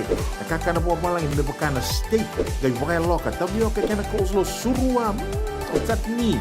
Gai lago bata na kena pie, na bani kay na manray. O yan na JJ's Food Shack, Santa Rosa, California. E rosaranga no direct message virtual, giringa kina zibitu sa iwabitu, tolo di otolo, duon limono, se o nga ngole sarangale tumiko mena no mota e na dio maluma Billy Street oya e Santa Rosa, California. E rawatalangan ni rutuli dilibatakan ni kemu katalo wasing lebu sa wanga kabi ya may Santa Rosa, Kinavato.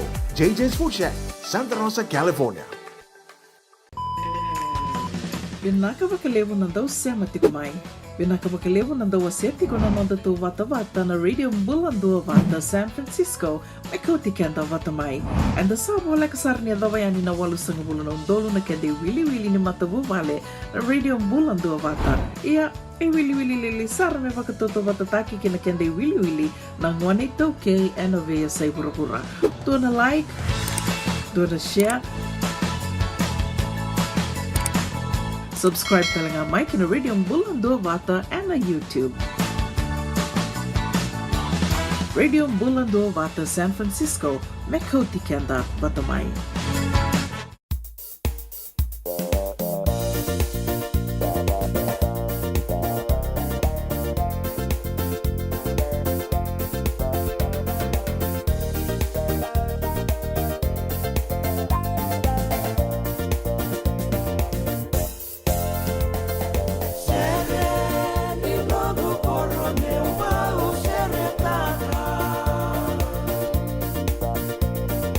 Oh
na kabu kei na liwa na loma ni vanua mai nai tasiri vanua buka turanga wai maro totoka tuna kenan raki na singa lebu ni kua eratiko mbekang koe soe na makete na mai basaha so era mai boli so eratiko sarangai na itei winaga buka lebu ena non raita vera ngaraba tiko mai na bukunda na tu na bunua ni takataka bunga bimbi mai suwa ni toso tiko mai kina na kakanan dina kakanan raun na buani kau mai na loma ni vanua nai tasiri pula vinaka silovate nainoda dola vina e totoka na here aule totoka nga oiko vinaka vole una sema tiko mai a William Ralulu dola vina rigi metabu lebu dola vina William Ralulu vinaka vole metabu lebu dola vina mena tunda botu yawa ena lendu vanua meimbila na vale busara na sema no mai sabo tina na miniti men duana kaloko nda rongo tukutuku na duana kaloko men le butiko na kenai bogalanga una singa boa roa indai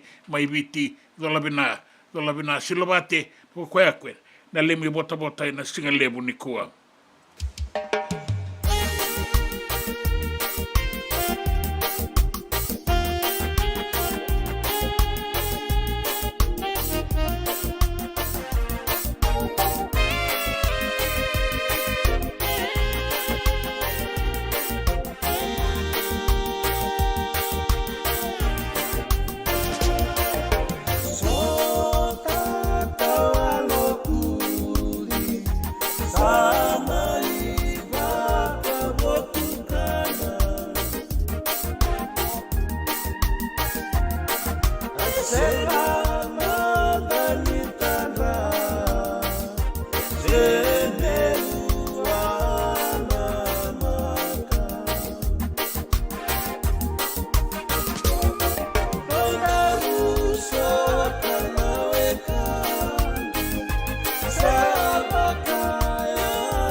Kota isa tabalegu, di may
Diriawa ko totoya salo loma tuya ni kina loma ni tomba. Abi na kapag levo na dua bata tiko may nasinga levo inday non bata Solomoni turanga may muri. Totoka na bingarabi na Zion Shopping Center. Tabua levo may tabua. Salaw lang kitikongo na polo. Sabi ka nung inibin nakatuya ni malo malo. Pinakapagalebu na siya matiko may nasinga lebu and dain dararong itutuko ang dua na kaloko na singa lebu ni kuwa. Yanu grande. Yanu grande.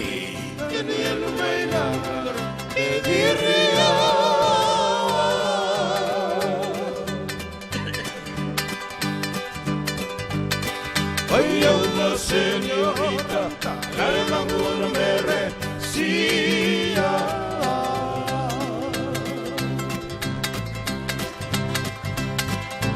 Yanu grande, yanu may diriya.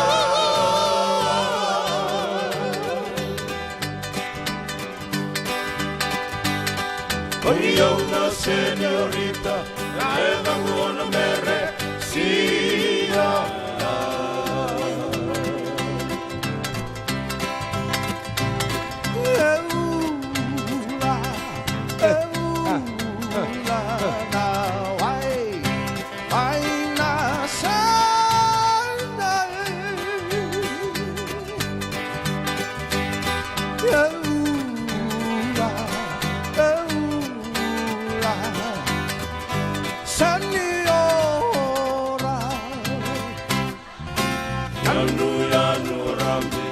Yanu may langara diriya.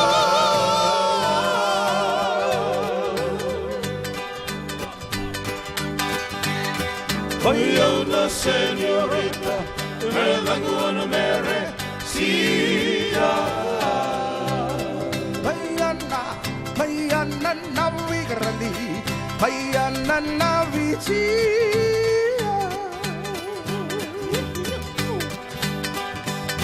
Salande tu mujer, un fanene, no vai reno, un fanene, no vai reno.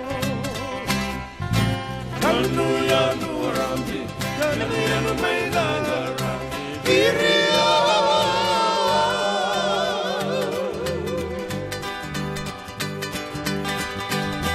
Ayaw na senyorita, kailango na mere siya. Dona kisi ke tu garaba, ngan odorbo we suka mai ona no ta royali. Tarungonele ona ta roseber mai. Durra rumu durle stel mai. Ona ta roseber mai. Gayarta ki ngonele ona rumu. Basura kono ni sulu ku koya. Ya na ngane na lelenga. Fomu 5, fomu 3. Do tala kisi ke tu garaba. Tamani ngone fomu 1, ngonele fomu 2. Saba tarungonele ti ku klaudi ba dina tamani papa. Iyo. Eti ko maybe kito ti ko batanga. Au no moya unde ndua maybe a father or uncle or grandfather. Na kisi ke tu garaba. Endo balolo mati ko kente to nei tau kei. Baleto ngone kilai perpetrator binakatu. E kila binakatu ko ya, o de da kabati ko wana ito ba. So na ngone leongo ngono saba terung ko itu kino tina na may bisa udai patok e basili ngone tiko ngon lelai. Gaita buta mo ko bi ondo na ya deni durbo. Terung ko e buli iyo fumono. O de ko ya. Ko ya ngasa ngabi yao. Liu ni soko ni maraman tamadaka. Turara le buno wasi roni tumbu. Sa senga saranga ngoni vale. Rusati ko to robo linga ya teke bu mai bakadaba. Ataro ya ubi kila mai bera wa teke bu manda mai bakadaba. Just your sibling.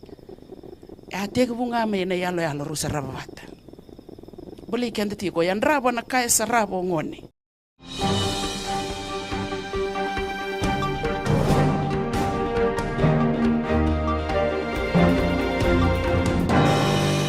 Ena nonta bata ena radio ambulan dua bata sam dua na kaloko. Era sendambe tiko nga na bukan bese ena union ni Ladaka ena university ni Devani Pacifica. San dei toka nga na non ramua o lana iliu ni kornibuli o pal aliwalia me sabu ka tiki. Gona itukutuku e bukan dei taka mai na bunibola ni songo-songo o Ruben Tolata. Era se mga besen-besen tiko se teka buena noa na Bingarabi na University ni Deba ni Pasifika kene songo-songo na Association of the University of the South Pacific Staff wata kena USP Staff Union nonra ngandreba bersabu karita nonra kunru sanrendre nonra bosota na lokuyar tiko mai wandende ni wangarai na iwali ni nonra lenga era buang bauta na lewe ni songo-songo ni tamata dakadaka ni esanga ni pagaya dorin dina saratiko na beibangangai karabina kata tukuni tiko ngamai ni sabu gaya dori esanga dina sar ni dona kaya boga patu kana kina mebdo ba maingo kara kawai takatiko ni setiko ngau alualia ka se boga tulewati ko ngana nona itutu boga liu ni kornibuli esanga ni dona kaya daka esanga na beibangangai esanga telemandangan ni baundua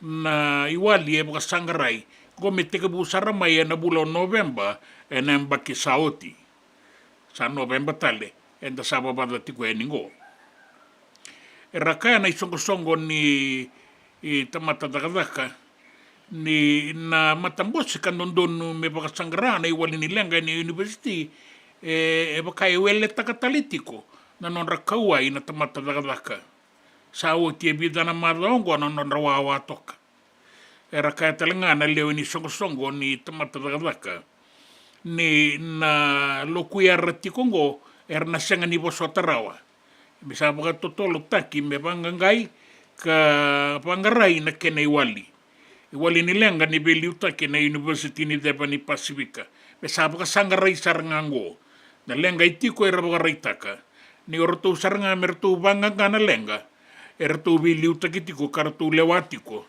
na ilaolako ni Bingarabi na kornibuli.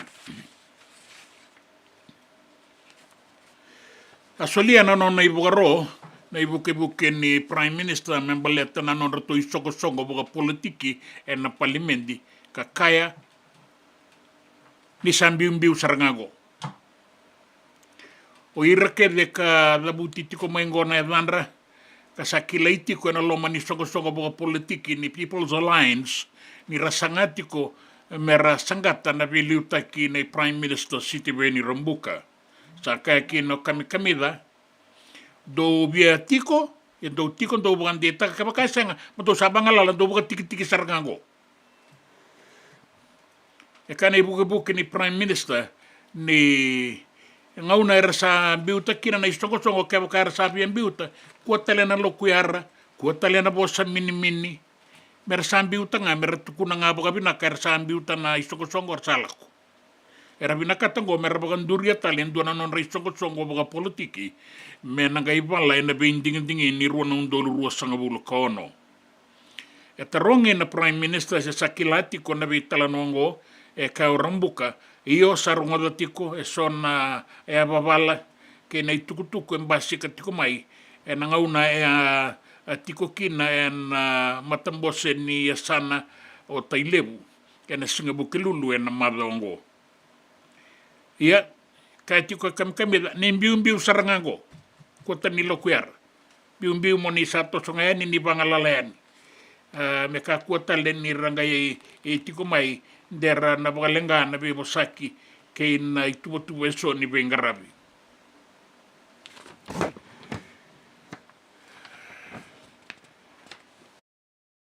tuku ninggito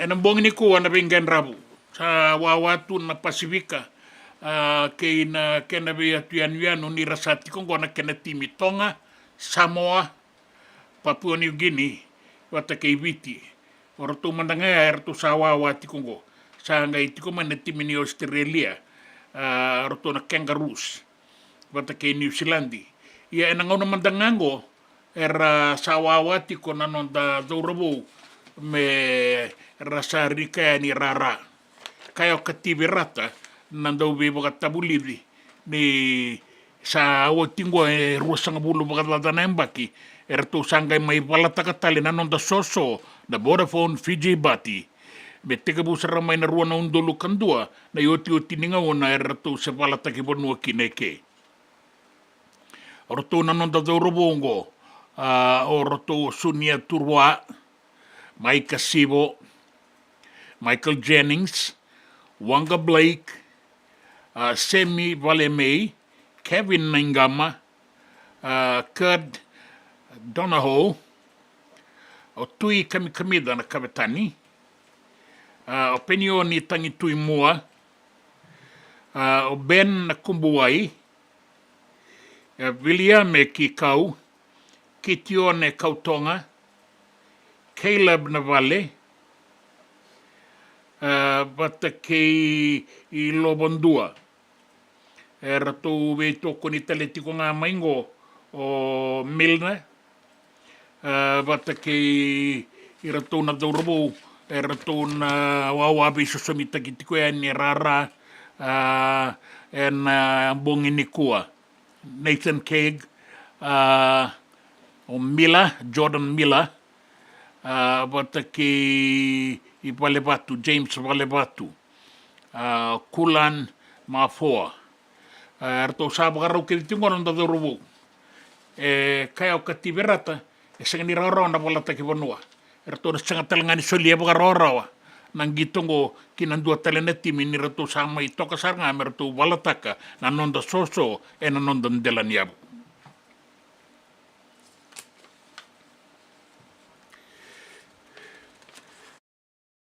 Tuku e na vesai vura e waritaka na veliuta ki mai merke e na matai lawa ni Joe Biden ni ratou sana numatiko me sa musuki sombo na non dinau o ira na ngone karatiko na be university mai merke e rauta tiko en duanan rau vitu sanga bulu ka 5 bilioni ng dola na lebu tau doko ni laboran dinau takatu membaleta na non rabuli kaya tiko Joe Biden ia sana vinaka me sa musuki sombo en 2 milioni se me sambo di saranga be reso na ngone buli na ilaboran dinau taka me baleta na non rabuli solitiko nan dinau wakam bimbi be irana luben ranang gas ni buli na nasi so talena daga wakam mata ni tu ka sa dende to kamai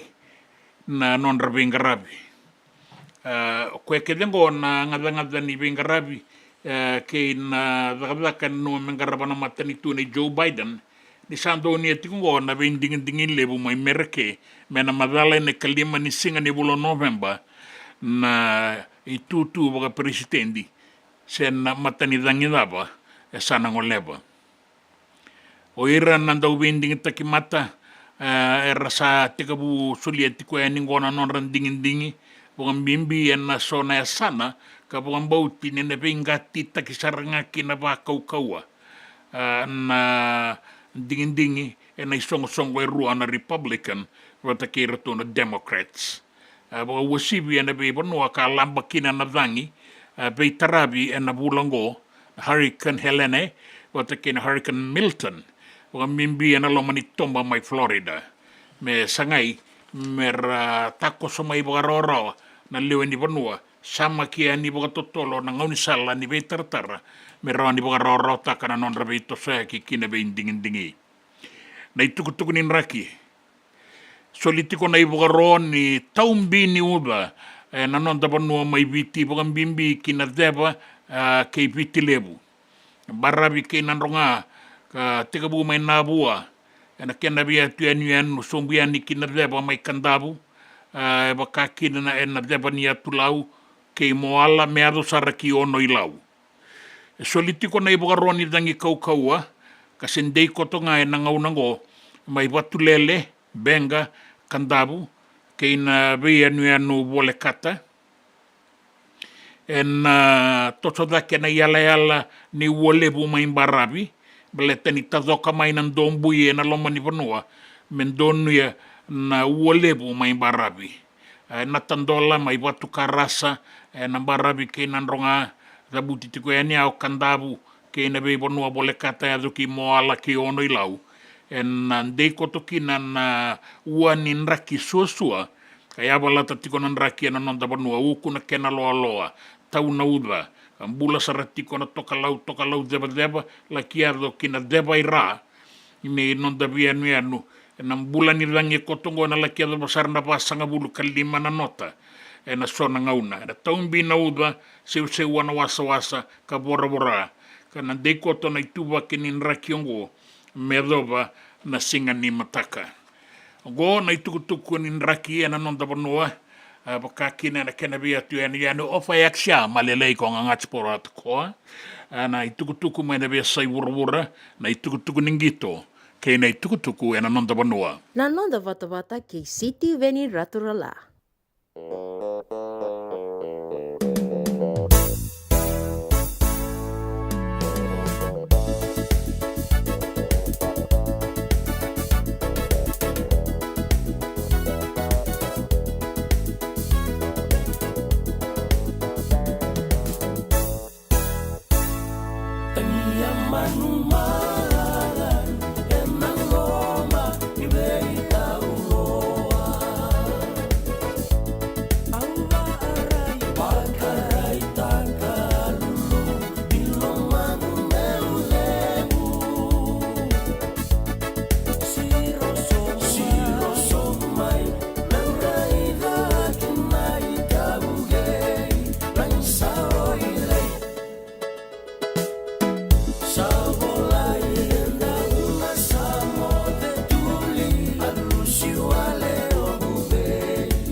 JJ's Food Shack. E tiku kevi kina na kakana boka bitki me pakana kokonda. Lobo benga ni ngai kani doitu na bundi na dalo se tabioka. Na kakana boka malangi me pakana steak pakai loka kena coleslaw. Woo-wee! Na kari toa sa wadha badina na kani kana. Kay tiku talanga na nono specials and na loma ni mga dawa. Dong tamba na Facebook. Na doi ni tiwa ya na bani mandrai pai kay na bungatale. Go na JJ's Food Shack. Viu Valley mo Billy Jean Street, Santa Rosa, California. Pero talagang rito dili mo yang may Santa Rosa, may yato sarani kinavato. Giritirito sana kinavitu sa mabitu tolo vio tolo dundo al limono. JJ's Food Shack, Santa Rosa, California. Me volia back in doon ng life insurance policy? Nakakil ni Turtana katil kabitu ni kostita na 2022 o sangir takasarabiri ni tauna. Kabi nga ya, kila mada nga ya sala ko mana check. Sengat tali ni pera, sengat sarangan ni pera paling lain. In time sarangan mai. So ang kaliwara ka tala tunda wala. Kuwertongko. Kau saya lo dengo kamu binaksa. Iyo, o ya sarangan buna, raw sara. Sa tiko na pepa se senga. Bula binaka se tobi mate. Kambani duan nga kana soma mena claim na lom ni rosa nga bulu kavana ua keada na lenga nisa e ambaki roa tina policy. Text mai kina wasa eva walu van dua tolu walu lima e na kena i tuku matai lalai. Oya na wasa eva walu van dua tolu walu lima. Na nonda bata kay City Veni Raturla.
Onggo na rongo may bala ni Songo and a radio bulando vata San Francisco. Mekauti kanda vata mai. Tabe sureti raramba kina Fiji Runway Resort Gala singa bugaroa ya kotoba ni karusa nga bulu ka ono ni singa may na 5 na kaloko na kabi kina tinikandua ng bongi lebu. Na Caneros Resort and Spa wasa ibabawalu Sonoma Highway Napa. Na iduruduru indua na ndrago basa bulu kalima na ndola ndua o kakina na ibagaya kabi tulu na itamba ya bagaya kabi ngo. Bagakabi bagandua sembadi kanatale sembadi kanatale. O tinga ila wata kina kenangunu wa imbuta ni sambutu me ndua na ua.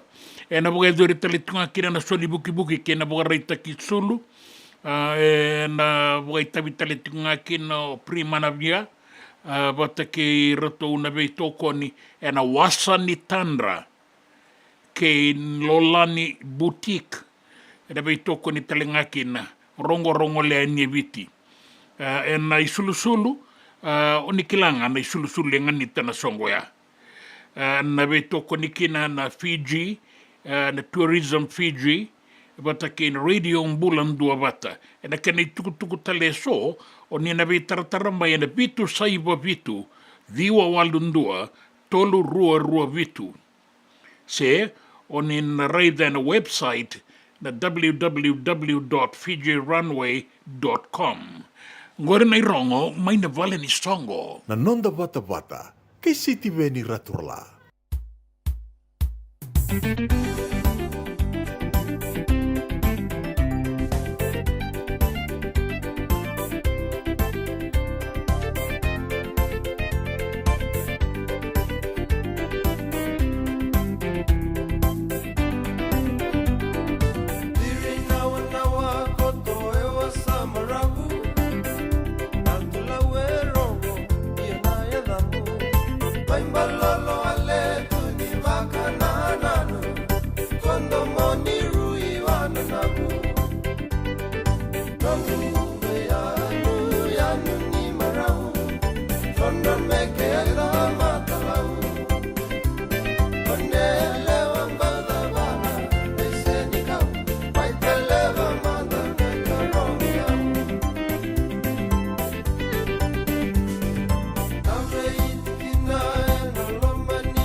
E senga dina ni kara rawa na dhaka waka kekiwa.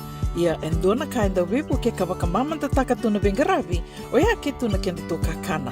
Na ika, na dalo, na bisikete, na reo bata, na sunbells e tinimbulu makau. We kenda tō na senga tiku ni driver se senga ni waka motoka ka tau dren na tō beto seaki.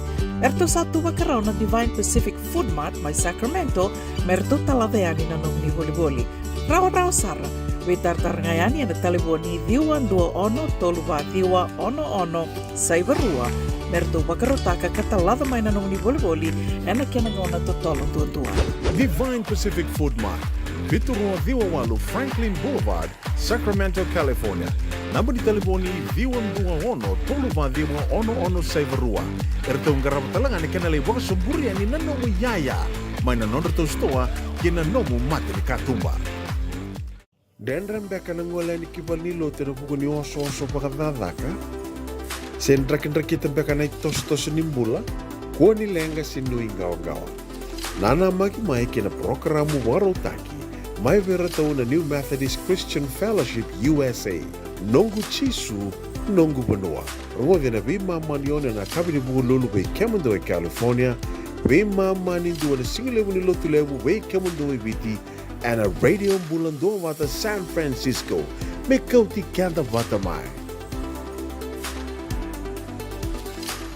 E na muna ngau na lewa ni nondo so enda sa senga sarangan nikla na dapo menda baka talau taka buka singi lewu taka sa baka kapitang ne ka koni lo malenga sa tipin dono munua e rau ni buka dingo ikimuni waya na JJ's Food Shack Santa Rosa, California na bei matangali kaka na tipgina me baka na karitua waraisi na lobo palusami na buwaka na kaiwa soso na dalo na toa na kokonda bainga ni kena gamure na kaka na buwa malang me baka na steak gai baka loka tabioka kena coleslaw surua tatni gelago batana kena pai nambani kei na manrai oya na JJ's Food Shack Santa Rosa, California. E rosaranga no direct message virto giringa kina bitu sai bitu tolo dio tolo duon limono se o nga wale saranga lito miku mai no mota e na dio maluma Billy Street oya e Santa Rosa, California. E rawtalanga ni rotoli dilibata kana ne kemu katalo washing lebu sa wanga kabi ya mai Santa Rosa Kinavato. JJ's Food Shack Santa Rosa, California. Na nonda wata kei City Veni Raturala.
Jesus called Peter and said, Simon, do you love me? Simon, do you love me? 3 times he asked. He never called Peter, he called Simon. He called again, Simon, son of John, do you love me? Yes, Lord, you know that I love you. Feed my lamb. Again Jesus said, Simon, son of John, do you love me? He answered, yes, Lord, you know that I love you. Jesus said, take care of my sheep. Wakanir chigonungu sheep. I live in the Wakanir kenda chunga. That time he said to him, Simon, son of John, do you love me? Peter was hurt because Jesus asked him 3rd time, do you love me? He said, Lord, you know all things. You know that I love you, my Lord. Amen. You know everything. Angay batutu sa chigot o Simon, but no, nita Chisu. He denied Jesus 3 times. This is his confession. When Jesus was calling him so that he can become established on this rock, the church that Jesus wants to build. Praise the Lord. Praise the Lord. He asked 3 times. He never called Peter. Remember that he called his real name, his original. Simon, Simon, Simon. Dilam bata sinamberi chikuni toko bata chikona bewekani bat kay Chisu eva muri Chisu wale tunga. Kenda ngodra ni va muri Chisu sindo tuna nonda sema ve Chisu ven kava wana yalo tambu na gift ni yalo tambu melak mai weekenda. Eh?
Ta bole buna matelo ne marika ngata da bisa matitiko yani kena talatala Lal Mohammed ta boga bina bina ngatiko na singa lebo ndai non da vata tombula bina kana US Fiji Times Online Fiji Times Online bina ka boga lebo na sema tiko mai ndo wonga tiko ngori mai San Francisco bina ka boga lebo na itukutuku boga lebo tiko yani kibiti kibe ke mami talangana we kamuni US Fiji Times Online do sema talitunga mane singa lebo ndai o Solomoni tangi tu mai muri malora venga rabia na Zion Shopping Center tabua bina bo lebo kai na kitu mai kata na singa ya sa sotanga bina bo lebo O ni mbula binaka LSC Wong. Riri li besar ni labo rawa na mo ni mabla wai. Ni mbula binaka ke muni nana itala no angok. Go ke mami solitiko baka matanggali ena nandoi day. Baka sarati ko ngango. Kitong bau nanumitu mandanga katale kanto kai. Nanumi ke mandoi ani na matanggali na buah ni mamba. Ena sere ni nongo banua rewa na nongo banua. Binaka baka lebu na sematiku ani loloma sare ani baka bimbi. Kaya ratu na mata sere nga ratu na baka leleza tiku ani nanta baka nuni binaka nandrekena serenades.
Dona kisi ke to aling garava. E to la dorvor to kambatan dona baini buaka to banga matiana buaka. Kadi to kaya no to keni buaka. Kem do kila ngor no buaka. Chiko lo iku sen ke bonongo. Kem do kila ni dalla kanto da kaba chiko lo sen lewa. Saka di bena kisi. So me bena kisi o sin kilan o asen tu be na list no to kisi. Kango kaber to boys mai. Do kila ni dalla. Se anke to sin dalla. Ke la ko lo mai andur na matai maramani lewa. O sa babinaka ko no reso mo ko no milaulu maleto ko na ron to da bali le minute to. Tukuna na kandina. Awasin nama kana kartuale ka eloma. Sandu romatai. Pamadala takana tamando pamate kina buaka.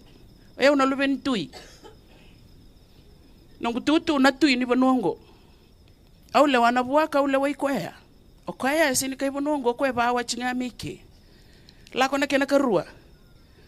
Pamadala takana tabos pamate kina buaka. Ka ko nongu ratu engone bino na ratu kwe bosa utia. Eu na kai bonongo eu lewa. Anga ya no kena katolu. Sasi kena leni wa bosa babinaka kwani to bosombo. Ka ko eu nongu nana na nganen ra nondo ratu. O eu basu tura ngai korongo. Kena balambale ana ka ke de utara e warindu era no bosa kina. Na lawa e didi ngano na didi. Law is law. Nio taraba ka taonda doni ndone yaya se ni nomu. Rachaji tu kina ngona lubenda. Offense of theft takes and carries away without the owner's consent 9 to 15 years imprisonment. Ito na kina bekenda to ya na singo ya na ito yang ngai tau be tui. Be liu ni abusa. Maleta ni awari ni babu lider to ke o turanga mo baka turanga. Turanga oren tuku ni koya, oren to toka.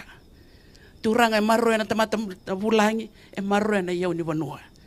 Na babu bulia ya na non do dono ngone me baka bulidi baka do dono. En rauti ko nan dono ni ngone e senga ni ndua na non dono e tui kia o ko me lawai ko bate ko ya o ko ni duri na mata ko rivuli align his hundreds of rights to the 100 school rules ni duri lo mani koro align taka na non dono kina lawa ni koro ni duru ki bal lotu align taka non dono kina lawa ni lotu.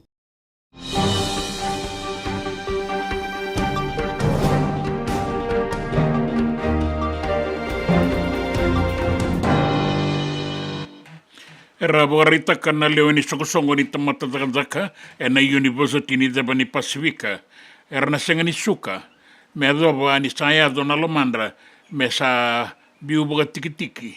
Na iliu ni kornivulia pal alualia. Tiki nongo e bongande tagamai na sekretari ni onrei sokosongo na tamata takazaka. Ruben Dolata. Karasa andambe tiko kinango na tamata takazaka. Na University. Era na numa ni senga ni taura baka bimbiti kon na beliu takina kornibuli na non rangangandre. Me azo endo na be bangagai me laurai na buni I kena senga tiko ni talan ron robo kabinaka na bingarabi na University ni Debani Pasifika. E kaya manoa kami kamida na ibuke ni Prime Minister veira na lewe ni Palimendi rato tiko na People's Alliance ke baka so sabi ang biuta na isongo-songo biuta. Tuda ken biuta songo tamay nakatumba. Lakuan, no naglaku. Bukarita ka na tikinango na irongo-rongo ni sa tiko na nangangandre veira so na leo ni songo-songo ni People's Alliance mera tawase mera wanindua na non songo-songo nga baka takira na ba inding-inding lebu ni ruwa na undolo ruwa sa nga bulo kaono. Kaya baka ni sabi ang gay, nengay. Kinanggito. Nang bongin ni kuha na binggan rabu, na team ni Vodafone Fiji Bati, kaya na PNG Kumuls. Sawa ti ruwa sa nga bulo baka data na yung baki. Saan kayo may balata ki Vanuatale, nanonda timi ng Bati, nanonda soso, elaubala. Ratuasang gito nga ike, na ruwa na undolo kandua. Kaya nandaw ni Bebaka Tabulidya Wais Kativirata, ni ratu sabakan nuinuitiko, ni ratu na senga ni laiba baka rarawan ng gitongo, me bakan data kitiko nga narara, we kenda na kenay tau kayibiti, me ratu ng ganga, we Papua New Guinea, na sota ng bongin ni Kua. Na baga rin ng gito na HFC Bank Stadium, Laudala, Suba. E kaya na kapitani ni timi ni Papua New Guinea na non rato tikongoa ng bati erto sakilani endua na timi kau-kaua na Vodafone Fiji bati na timi ni biti maleta erto kilaba kabi nakatiko na non ray buki-buki aso ng daung gito tikongo e bakata ki mai kasibo o vale mei wata ke na tumarela William Kikau na wararasa ke na manggosa na kau-kauan ng gito rato rawan ni Bagaydora ng bongin ni kuwa rato sabaka baka raw talinga rato na sota ke na Vodafone Fiji bati kinabiya sa ibura-bura baka rita ka na beliutaki may merke na Joe Biden ke rano na ilawlawa rato sana numati ko mesambo kodi na non rendinaw na ngone ke iratalinga ng gase erbuli na university ke na non rasaba ngalalata ki may nandinaw sangat ko ni sesauma bagawati na ngaunango na kenelebu taudoko endua nan raw witu sangabulu kalima ng bilioni ng dola ni merke ke saba ngalalata ko ya sana longa-longa binakasar bira bagang bimbi o iran ngone rala kumay na bubaler tiko kinanang gasinibuli na nasi kay irataleso ng daw bengarabia ng mata nitu. Sa wano no batiko na tambana ni bindingin-dingi na biyasama may merke na bindingin-dingi sa tikaburaw at tikongo ka rasa anu itakatiko ni na saba-saba na bagay dori bukan dono na bindingin-dingi ka sengan na tikin na yung buto.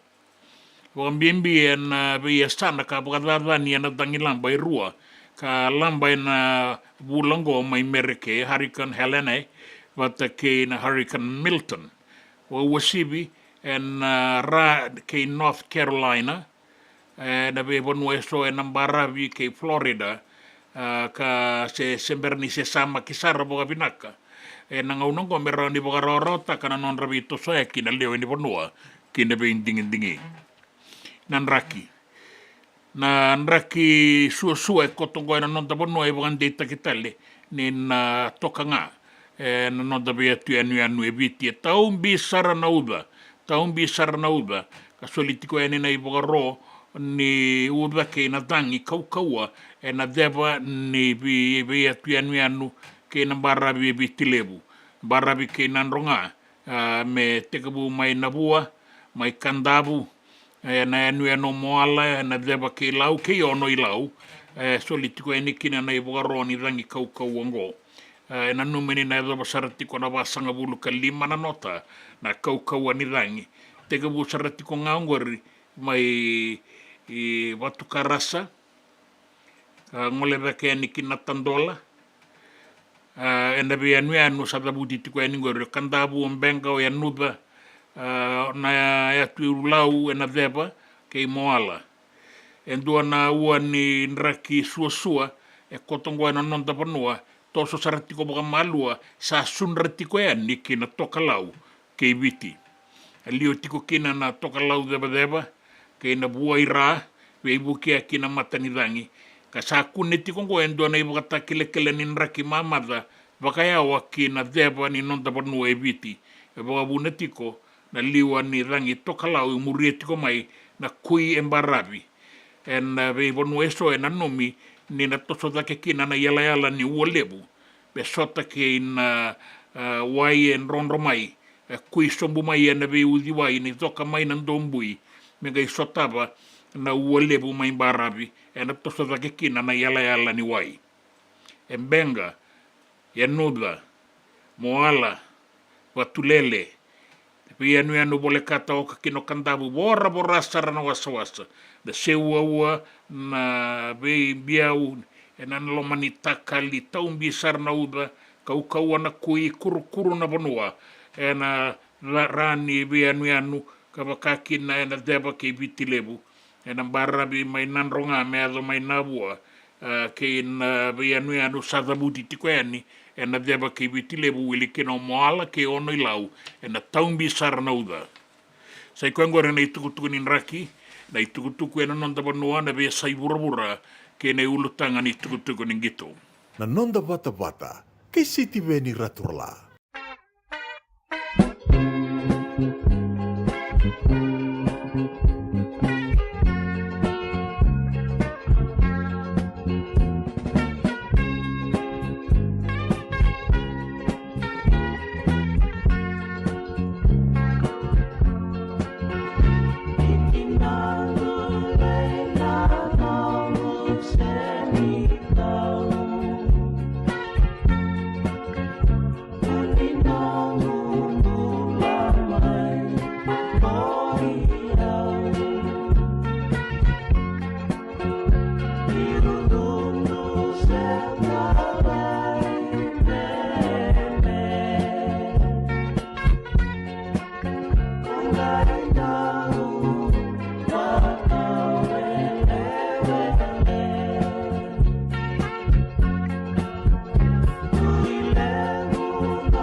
Apo ka pinapinaga po kaliwi ke muni na wekanda na semati ko mai.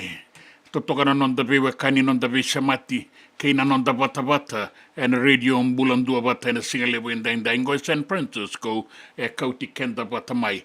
Ame tembai mbula benaka e sikeli na saku.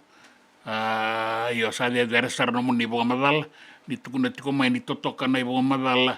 Ni tukunin raki. Yo sa bo ka pinapinaka. Pinakabuka na vito mani mai. Pinakabuka stara na singendainday nakakenda karapa. So itiko na itei, so itiko en barabi ni nanuma so itiko na ibuka roni lang ikaw di bora saratiko na wasa-wasa na ngaunango. Tinangay pinakabuka lelay ng bongi medawa na singa ni mataka. Ya sabaw ni pinakatiko yan ni kemuni mo ni madawa pinaka ni kalungata ni samode.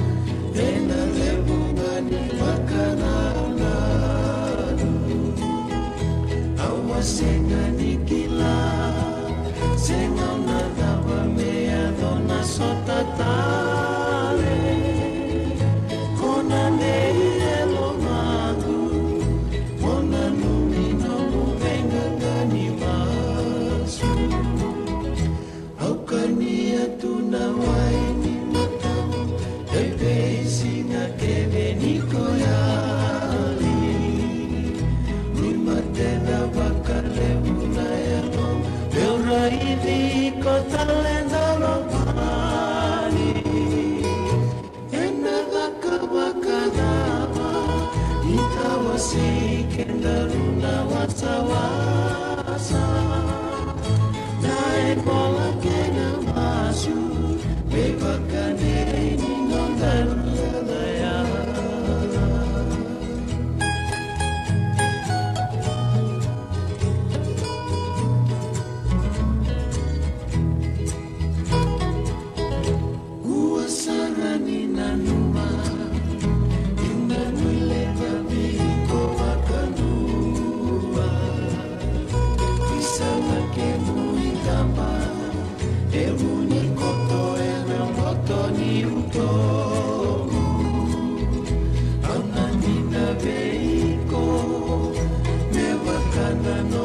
Sanita tahu Moya lobina kasana Buangani lain wila tabia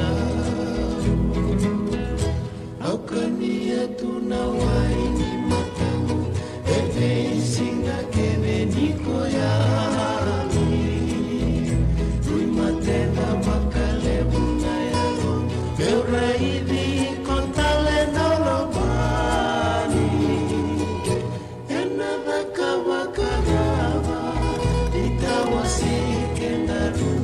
Sawasa Nae bola kena masu Bebakan deni nonda dunia laya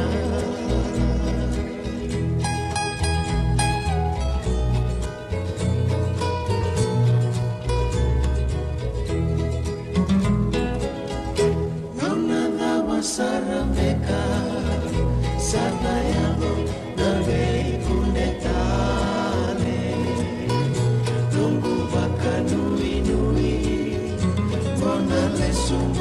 Tale mai kibale Auna masula katiko Kibuana tamanda mai nake E adona sotamula Kaitawa seike narubo mati Aukania tunawai matamu Bebe singa kene niko ya